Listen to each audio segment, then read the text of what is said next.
Hello, my friends. Welcome back to a new fight study. This is Jose Torres versus Willie Pastrano. The reason I'm making this fight is I'm currently doing a study on the fighters of which Cus D'Amato trained in the past, including Torres, Mike Tyson, and Floyd Patterson, as well maybe Kevin Rooney. So I have never watched this fight before. A little quick background: I've never watched this fight. This is the first fight I've done that I've never watched before, and I'll be comparing Jose Torres to Mike Tyson because Mike Tyson is the most famous out of the Cus D'Amato tutelage. That's a big word for me. So we'll see in the beginning. First of all, we see the Cus D'Amato.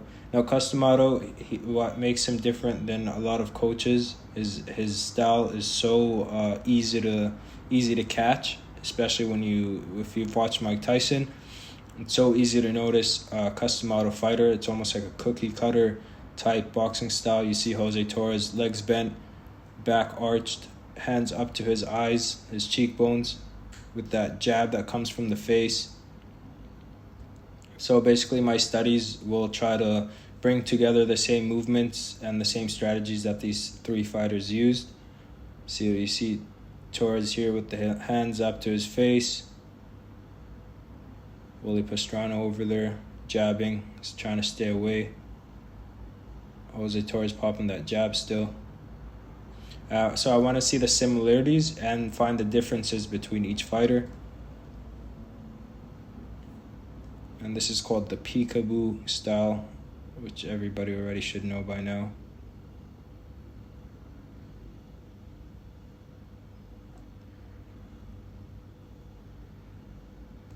Now you see it's hard for Pastrano to hold and control Torres on the inside. Torres finds a way for that right hook to the body. On the inside, hands up. I would say this style of hands up is pretty new in this era. I've never seen anybody other than, I guess, Jose Torres in this era use this hands up. Most fighters box like Willie Pastrano, hands kind of low, and they moved around, they clinched a lot, they used the jab, but their hands weren't glued to their face like how Torres is here. You see that jab again. Now, this is something Mike Tyson did, Floyd Patterson did. I think Floyd Patterson might have did the most, which is they're nowhere near in punching range. Like, no one could even land a jab from here. But what Jose Torres is, he's fainting. He's fainting. And he's making movements like this, changing level, slipping side to side, even when no punch can be thrown at him. This is not intimidating, but making Willie Pastrano think. And you see that jab. Again, let's watch this again. So like I said, Mike Tyson did this a lot, a little bit closer distance. Floyd Patterson did this a lot, I think the most. I can't say about Jose Torres because this is the first fight I've watched. This isn't the first fight I've watched of him, but this is the first fight I've studied. So here he's moving. See, a little slip. A little feint, closing the distance. A little feint again. Feint, and pops him with that sweet jab. Very nice work.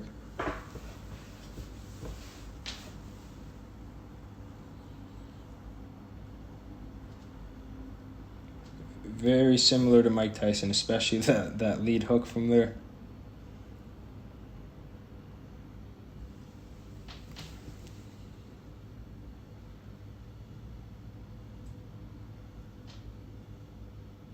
Look at those right hooks to the body. Vicious. And then that right hand to the head. Vicious, vicious, vicious. Let's watch that again. Now, if you've noticed with Cus D'Amato's, or the students he's taught, he's always taught small, stocky fighters. He never really had any champions in the taller, lengthy category. And they're always, for the most part, smaller than their competition. Look at that. Pounding that body. Pause. And then he's going to go to the head. Nice right hand. Can't say I know too much about Willie Pastrano. I've heard his name before. I think I've probably watched some of his fights or highlights because these old fights are hard to get a hold of full on. It's always bits and pieces. Here we see Jose Torres load up that lead leg and jump in with that left hook. Hands to his head, of course. Look at that jab. Look at that jab. Look at that jab again. And those right hooks to the body he's throwing.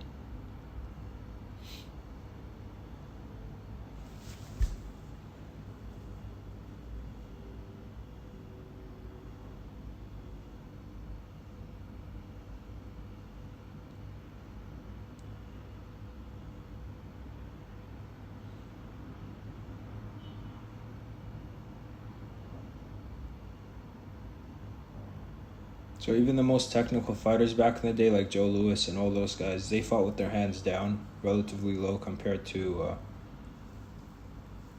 Torres. Like I said before, I've never seen anybody from this era or before fight with his hands up. Part of my study, it's mostly not the fighters that Cus D'Amato or the coach made. So recently, I'll give you a little background about my studies. I've done a study on the Brendan Ingle gym and his students about how he taught, how he came up into boxing and all that stuff.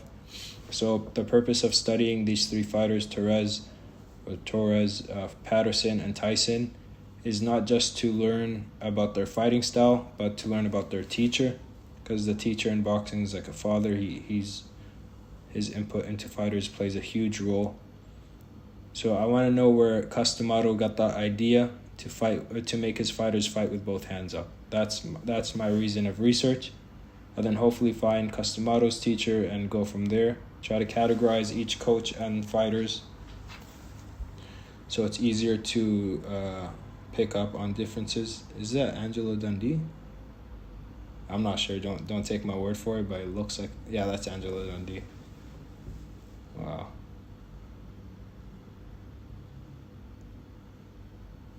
One coach I might not study is Angelo Dundee because he's worked with a million fighters. He's taught a million fighters.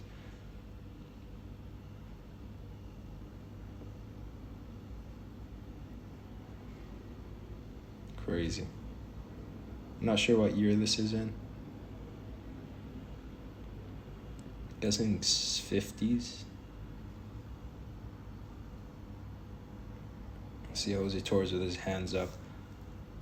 Now, this is something, apart from the Cus D'Amato style, this is something I want to teach younger boxers or people that have trouble keeping their hands up. Now, I'm surprised Torres is actually doing this with having his elbows floating in the air away from his rib cage. And this puts a lot of stress on the shoulders because you are carrying the whole weight of your arm. The weight of your arm is hanging out by itself, so you're carrying that with your shoulders. Now, this takes a lot of stamina to do, but most fighters, what I like to do is either on the cup or on the stomach. I put the elbow on the stomach. This is pretty normal protocol. So your elbows are kind of resting on your stomach. They're not hanging out alone. And so when I put both hands up and walking someone down or sitting on the ropes, I put my elbows in so my shoulders don't get overworked. But for Torres to have his elbows and arm just hanging out like this with no support underneath, a lot of strain on the shoulders, so it takes a lot of stamina to do this, especially if you're jabbing, bringing it back and stuff. You want to have your stomach, you want to curl up a little bit to let your elbows sit on your stomach. But if you watch the elbows of Torres, and it helps you take better body punches. So from here, theoretically, the punch could get in because the elbows are out. I'm pretty sure Torres probably thought of this before I've even been born. But putting the elbows to the bodies it makes it a little bit easier to defend the body from body punches. We'll see if that causes him any problems or not. There, he puts his elbows in for a split second, but they're out.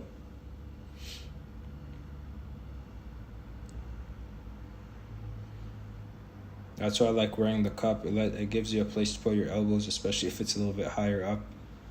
if you can get away with that. If not, just you curl up your pelvis kinda and your stomach, like you're sucking in your stomach, and it gives you a place to put your elbows on, a resting place. Nice right uppercut on the inside. Nice left hook, right hook.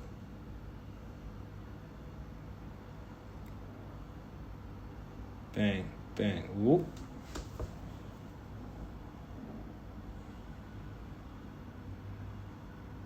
Now, like the Brendan Ingle gym, the most famous and known fighter that came out of it was Prince Nassim. Same with Cus D'Amato, the most famous and known fighter was Mike Tyson. It just has to do with their energy levels, how exciting they were. So it's cool to see different fighters with the same technique, but who actually became the most famous. That has to do with the time and history, and he missed with that left hook. That has a lot of contributors too. The fighter's background, how they talk, the time and place they're fighting at, so like their moment of history. But it's cool to see who's the person that made it out of that bunch that was the most known.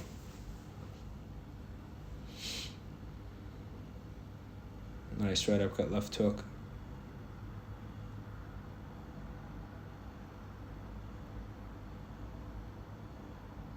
Wrestling on the inside. A lot of this was back in the day, wrestling on the inside. These guys fought for 15 rounds, or sometimes more, especially earlier than this. So you're not going to be fighting the whole time. It's a much slower pace. Although they have flurries and times when they open up, it's a much slower pace.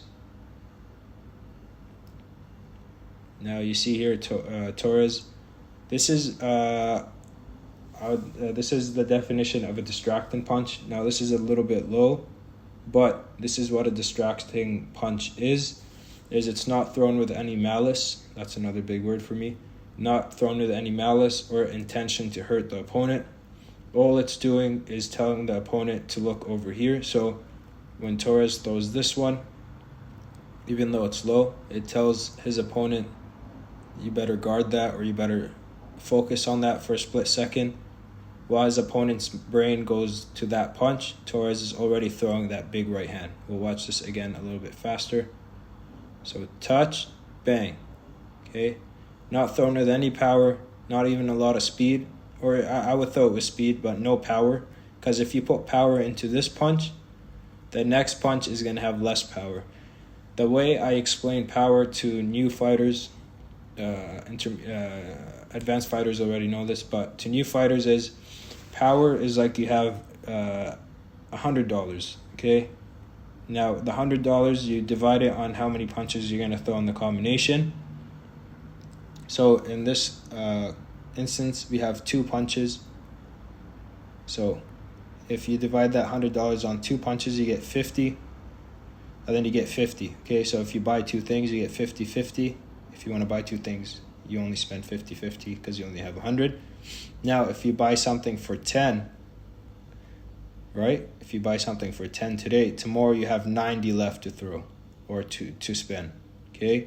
So if you put too much power on your first punch, your distracting punch, your setup punch, if I put 90 on this one, tomorrow I only have 10 to eat. Okay? So that's how I like describing power. Pretty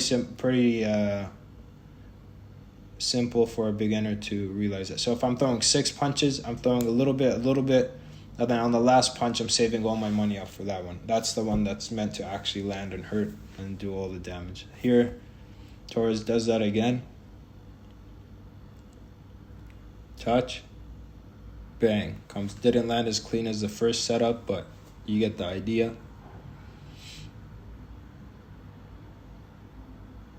Nice leaping jab, nice leaping hook. Leaves himself a little open. The right hand shoots back when he throws it. Nice right hand.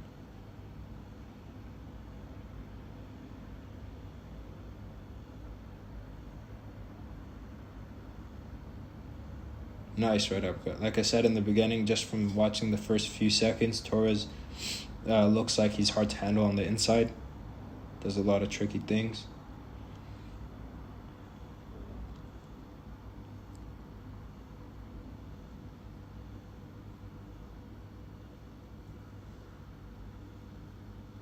almost hit the ref there, I think.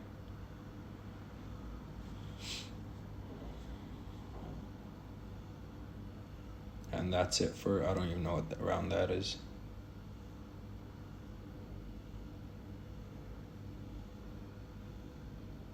Is that even Cus D'Amato?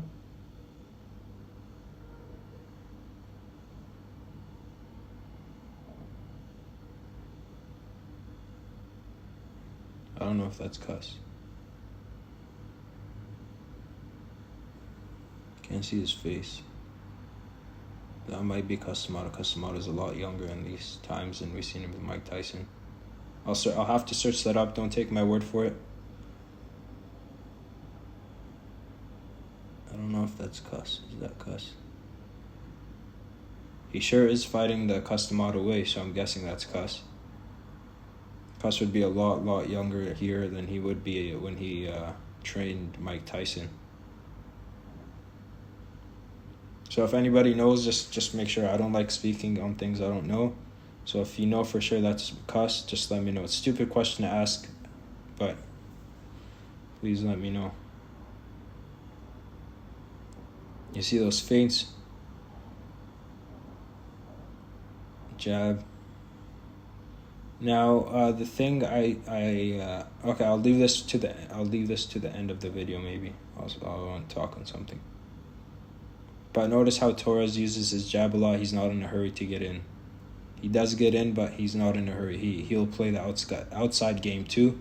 There's that jab. He'll jab at you. And you see his elbows are still flared out. I don't know how his shoulder conditioning must be amazing for him just to keep his elbows up like that, especially at long distance. See, even from here. Now, this is something I teach my students or people I've coached in the past, is when you're beginners that have a hard time keeping their hands up, when you're this far, a little bit farther than this, I wouldn't say this far here, you'd have to put your hands up. But the farther you are from the opponent where you know they need a couple steps to get you, or you need a couple steps to get them, you don't have to have your hands up to your hands up like this, because it just tires out. I would put my hands up when I get closer to here, kind of. But Torres is very disciplined, and he keeps his hands up the whole time. This is what I've noticed so far. Doesn't really drop his hands at any moment. So his shoulders are taking a beating just keeping his hands up. Like there's no reason to have the hands up. I guess he could get the popped with a jab there. A little bit farther out though. Like even from here, this is what I call supreme, what's that word? I just said it right now. Discipline. So even from here, the ref breaks them up, and Jose Torres has his hands up from back here. Okay, so he's never really given his shoulders a rest. These are small things that, like Ricardo Lopez, he would, if you guys know Ricardo Lopez, the Mexican fighter, one of my favorite and I think best fighters that ever graced the ring, he would put his hands up before the round even started. So some fighters just have that discipline in them. I don't. If I'm far away, I'll drop my hands and breathe, relax my shoulders, and then put my hands up when I get closer. But here you see Torres with his hands up, even from back there.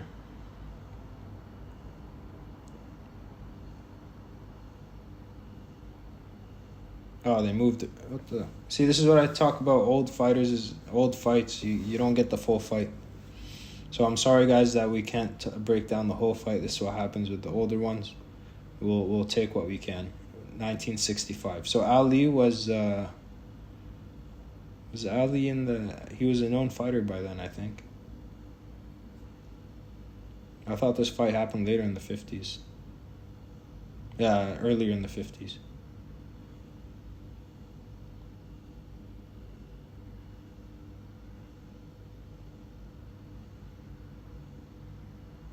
I always look to see coaches' attire or clothing when they go in the ring.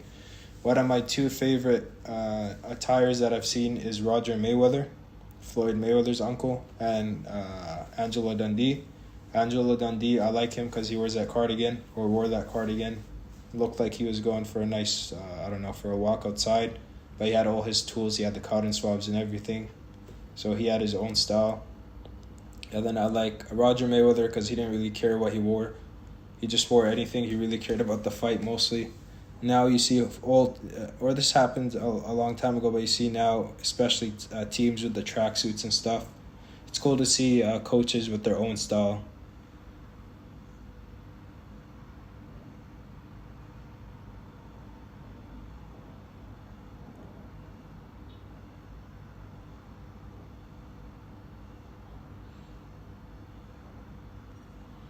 Seen a lot of jabs from Torres. Nice fake to the head, goes back to the body.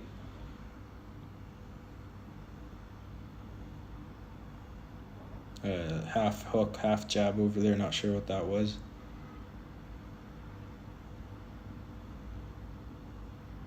Nice jab. Beautiful jab.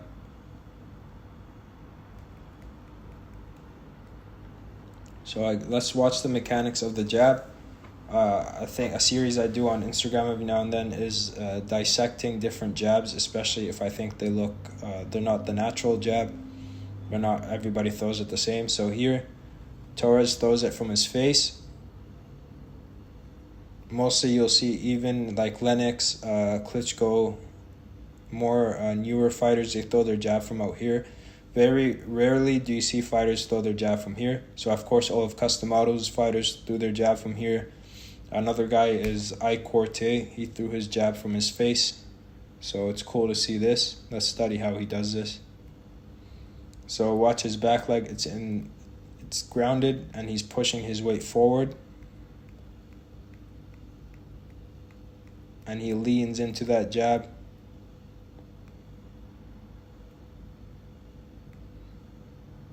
Torres doesn't really move his head when he jabs. That's what I've gathered so far. He comes in straight with his head. And he throws a forceful jab. It's no touching jab. Not a Larry Holmes jab. Putting weight forward. If you watch my Foreman breakdown, Foreman leans in a lot more. He almost comes off the back foot. And then he moves his head after the jab. Interesting. That'll be to compare Mike Tyson's jab. Mike Tyson fought from a very squared stance. I guess Jose Torres is a little bit, he's pretty squared. But he does have his left foot forward a little bit more than I would say Tyson. I haven't watched Tyson in a long time actually, so I might just be talking nonsense. I'll have to rewatch Tyson's fights. But you see, when did you see Jose Torres drop his hand so far? The answer is never. Very disciplined. One thing about Cus D'Amato's fighters is a lot of people say they're robots. So they always have their hand, like they're always disciplined in their approach. They really listen to what Cus D'Amato taught them. A lot of fighters, you teach them something in the ring, in the gym, and then they go in the ring and they do the complete opposite. Cus D'Amato always knew how to get to his fighters and teach them to listen to him. They were trained very well. Nice right hand. Oh my. Let's watch this in slow motion.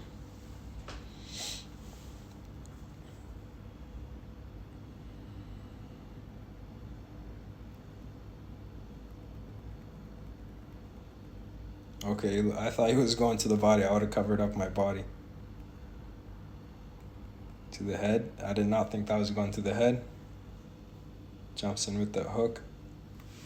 Very, very closely related to Floyd Patterson and Mike Tyson.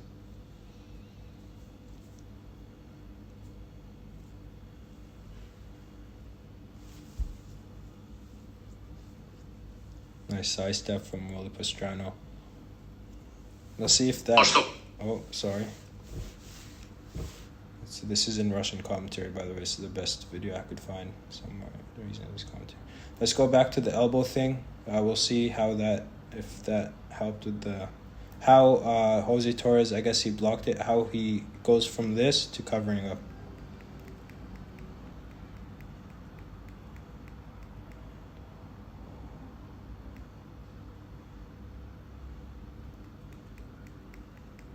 Now this is something you gotta teach beginner fighters too, or beginner boxers, someone that's working on defense. Protecting the body is you gotta move with the shot.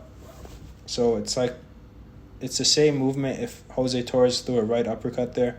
So imagine Jose Torres, that twist he did was to throw a right uppercut. boom, same. Watch the back foot, very similar to a right uppercut, less hip drive, but almost same mechanics to throw an uppercut. So when you are defending it against the body, you're putting your elbow in, which Jose Torres goes from having his elbow out to putting it in, and then he twists his back, and the shot is caught on his biceps, basically.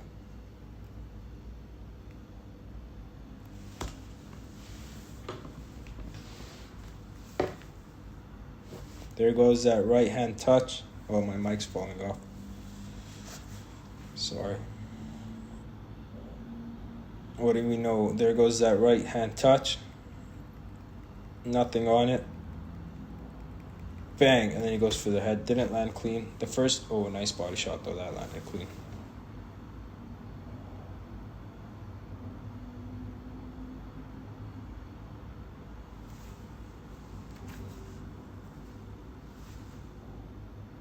Sorry if the audio is getting mixed up. I'm moving my mic around.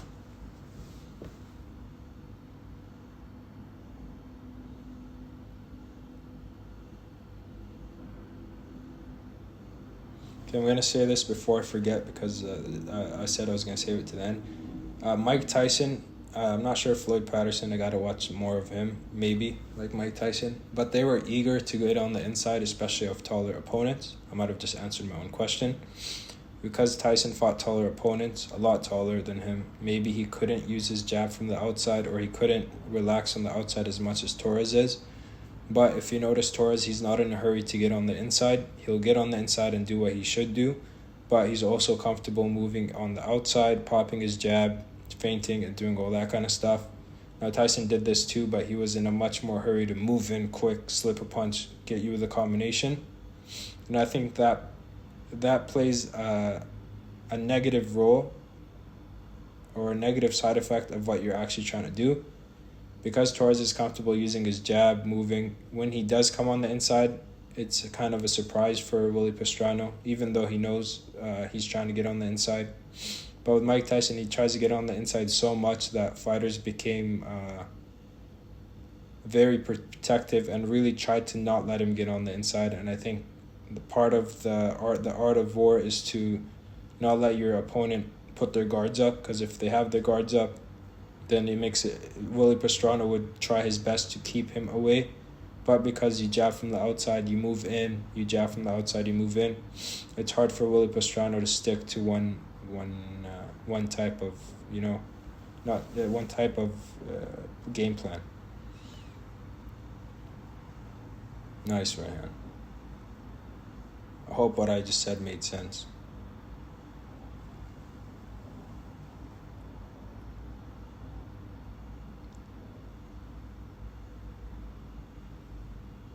I thought we just watched round... No, that was round 5, I guess.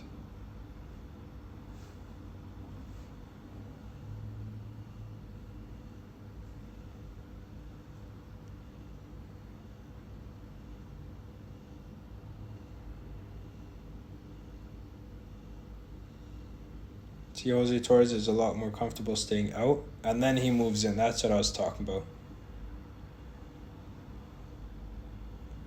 See how he's calm here? Mike Tyson was always fidgeting and trying to get in, move his head, and attack. See how he's just calm? And then surprises his opponent with an attack. He misses that hook. But I'm guessing because Willie Pastrano is almost the same height, maybe a little bit taller, I'm not sure. So Torres could afford to stay on the outside. Maybe Mike Tyson against taller fighters, if he stayed on the outside, he would have got beaten by the jab. So 2 ways to look at it.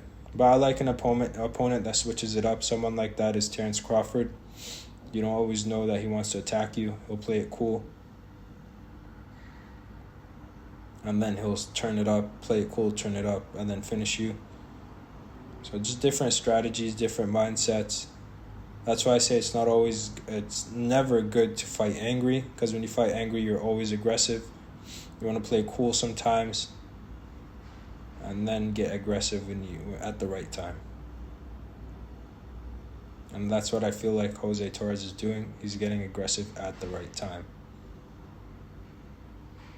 The worst thing you could do to your game plan is tell your opponent the game plan. By executing your game plan throughout the whole fight, the whole time, especially if it's being aggressive, then you're basically telling your opponent what your game plan is, which is basically aggressiveness. So you want to be able to play that jab game, make them cool off, and then heat it up, and just switch it up. Play defense sometimes, play possum. But if someone is very weak and you know you could just overpower them, I wouldn't play that game with them. I'll just go in there and finish them. No reason to waste time. So it's every game plan is according to your opponent. I love that how he brings that right hand over the top of the shoulder, especially when he's getting tied up. Jose Torres. That right hand. We've seen him hit the body and then go up top. Gets that over is very, very nice. I think that was the elbow though. That might have been an elbow. Oh.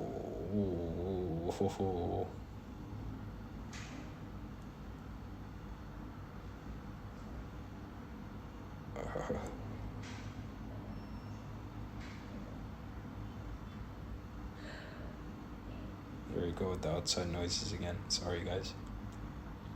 See, this is what I was talking about.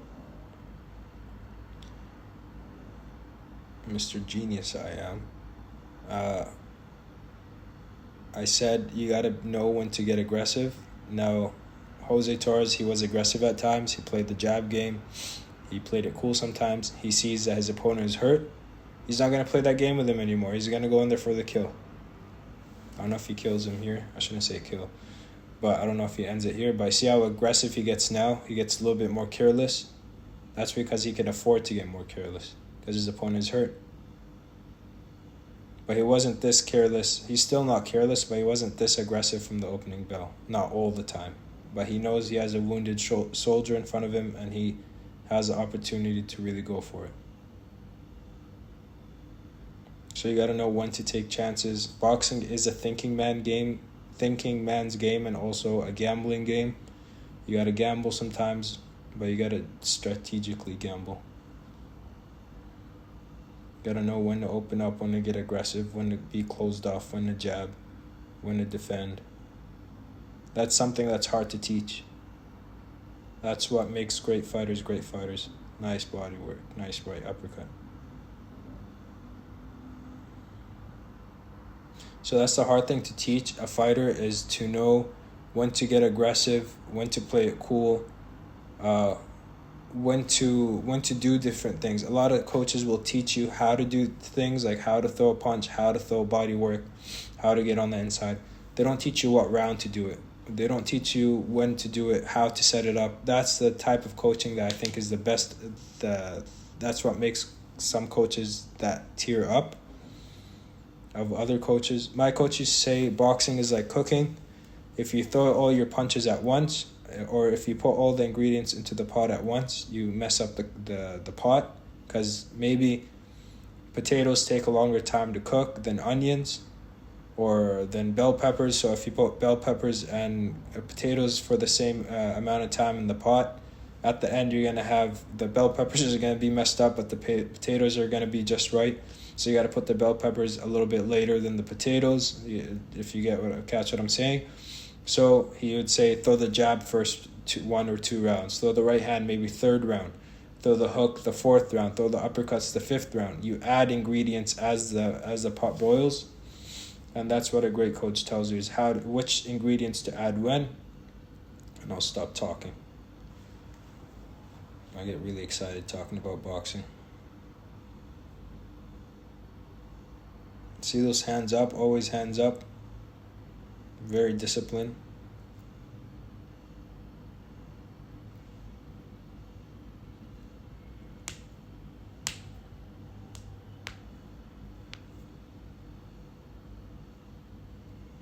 There goes that double right hand again. So Mike Tyson, I think he perfected this. He changed it up, of course. I wouldn't say. I guess you could say he perfected it.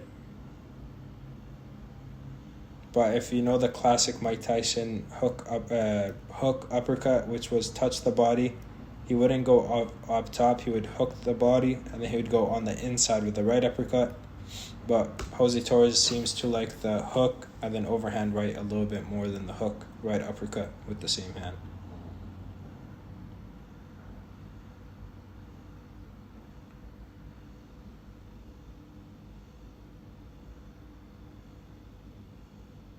So you see Jose Torres, he doesn't really move his head when he jabs. He just takes a jab or gives you the jab, but he knows his jab is going to be, I guess, more stiff, so it's going to affect you more than it'll affect him. His chin is down, so he could take that jab on top of the head. It's not going to hurt him. It's not going to land on his nose. But he doesn't do that little slip that most short fighters or fighters that fight like him do.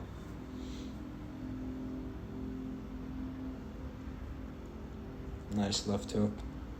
And you see how he's thinking again. Willie Pastrano kind of got his self back together, so Torres isn't as reckless as he was after that knockdown.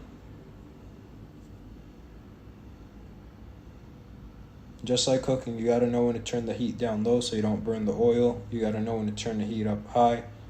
You gotta know when to add water. You gotta know a lot of different things that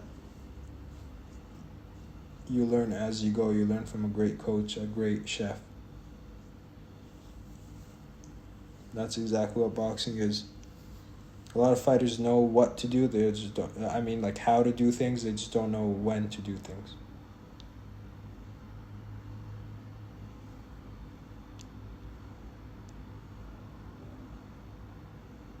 But it takes a great coach and also a natural understanding from the fighter, because some great coaches, they pick the wrong students and they have a hard time getting their point across. You need a little bit of both for them to make a great matchup. Nice right uppercut. Nice left uppercut.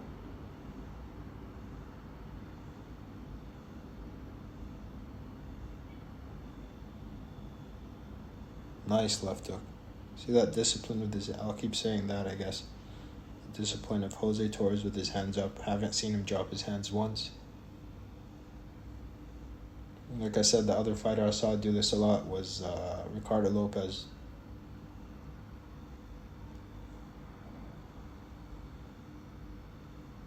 Let's see what round they put us in now.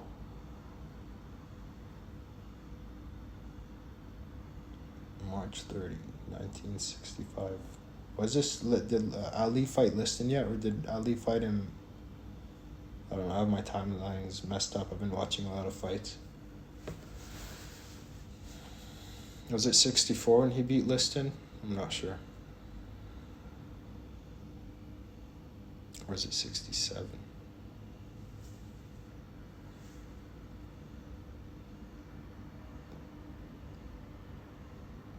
You could also always tell it was Angelo Dundee with that towel over his shoulder and the cotton swab on his ear. He's preparing his man to go out and get killed, though.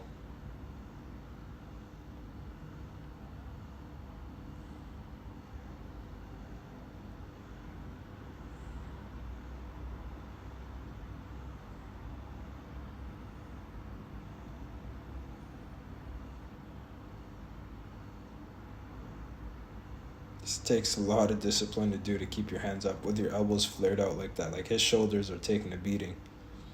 Pretty sure he did a lot of weighted workouts with dumbbells by keeping his hands up, moving around for rounds. This is something I teach also, or not teach, this is just a drill I like to do, is I give him dumbbells heavier than punching dumbbells. So a punching dumbbell would be like 2 pounds that you see fighters punching with, shadowboxing with. Sometimes I'll give 5 pounds, and I'll just tell them, don't drop your hands, just keep your hands up. Don't throw any punches, just move around the ring and just keep the weights up. That's all you got to do for 3 minutes for a few rounds. That just teaches you the basics of just keeping your hands up. That's all it's for. Don't throw any punches, don't do anything. If I give him 2 pound weights, I'll be like, punch. Sometimes I'll tell him, punch. When you can't punch anymore, just keep your hands up, but whatever you do, don't drop those hands. And I could tell Jose Torres worked a lot on that kind of stuff. Nice jabs. I've never seen Mike Tyson out-jab his opponent this much. But like I said a million times, and I always repeat myself, Tyson fought much taller men than him, so a jabbing contest for him would have been a lot more difficult than in this instance.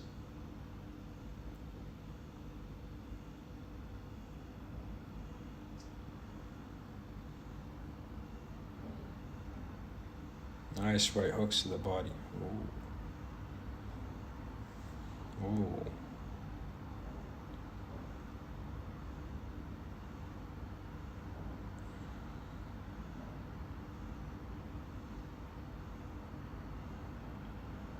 I'm a big fan of Cus D'Amato. I think every beginner fighter or beginner boxer, when they first get into boxing, Cus D'Amato is like their, I don't want to say God, but their ultimate coach, because they fall in love with Mike Tyson like myself.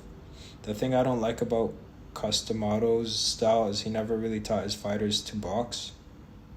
You can't fight everybody the same. So Cus D'Amato's fighters had a big reputation of being like knockout punchers and hurt you.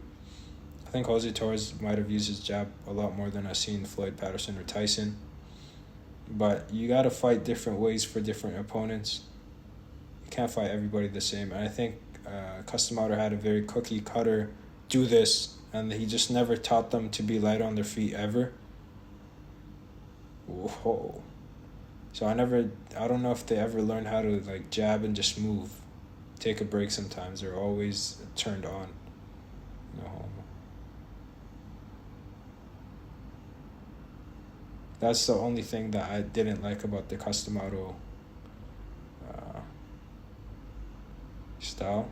But I guess because all his fighters always chose to teach smaller fighters to fight bigger men, so I guess he just had to focus on making them aggressive.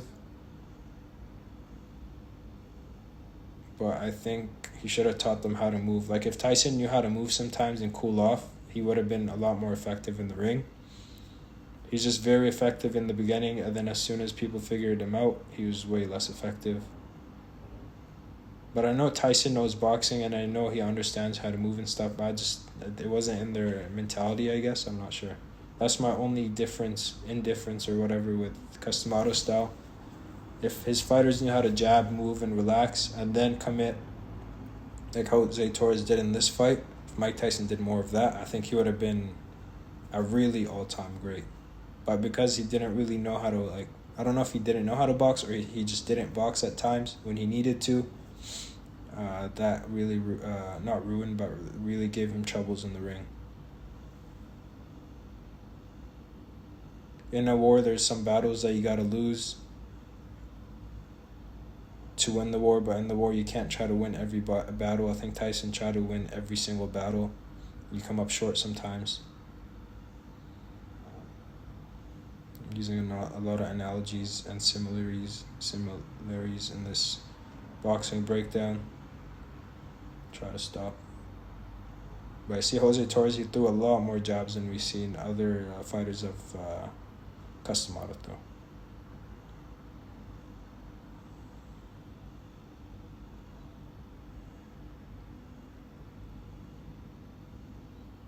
Willie, Pastrano, Madison Square Garden.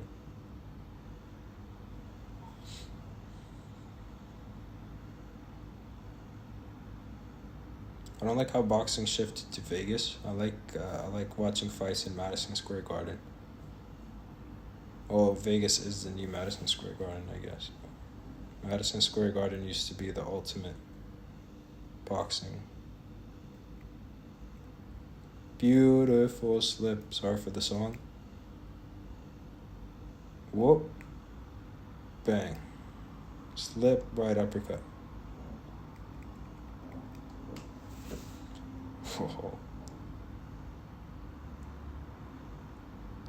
Oh. Is he gonna finish him?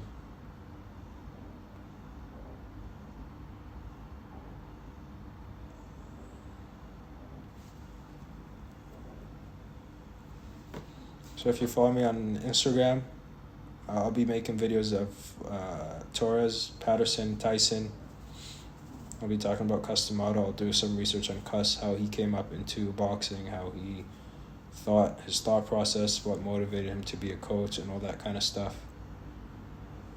Who his teacher was, if I could find that.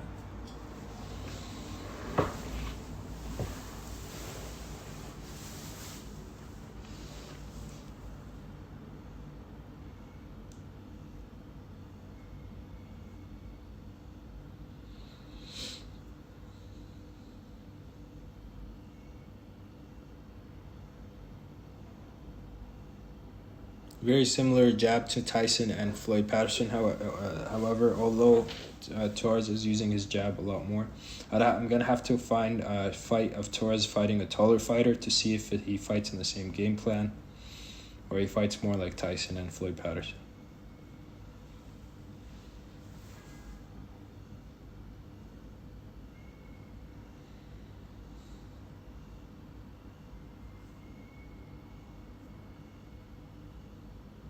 I like Angelo Dundee's style of coaching a little bit because he's a little bit more lenient. He likes when fighters use their natural gifts. He encourages that. He's not very cookie cutter.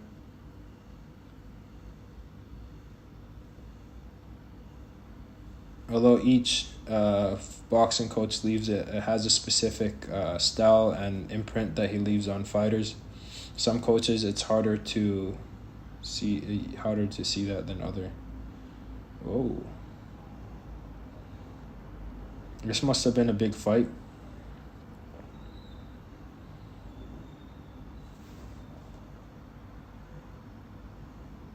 Good. I think Angelo Dundee probably stopped that fight.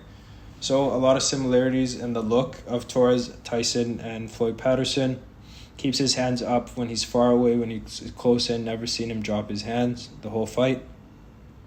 Uses his jab a lot more than Tyson. I can't say Floyd Patterson. I haven't watched that much of Floyd, but he is fighting someone as tall as him, a little bit taller, so he can afford to jab a little bit more. Knows when to stay on the outside. Knows when to get in. Tyson was very come forward. He didn't really like to take a step back. But again, that could be to the height and weight of their opponents. Yeah. Thank you guys for watching. I know this is probably a surprise fight study for you guys. Surprise fight study for myself too. First time watching this. Great fight. Be back with more. Floyd Patterson next. Please, I can't find that too many full fights of Floyd Patterson or good fights to watch. If you know a good fight of Floyd Patterson in his prime when he was, please let me know in the comments and I'll try to study that fight. Thank you so much and have a great day. Bye.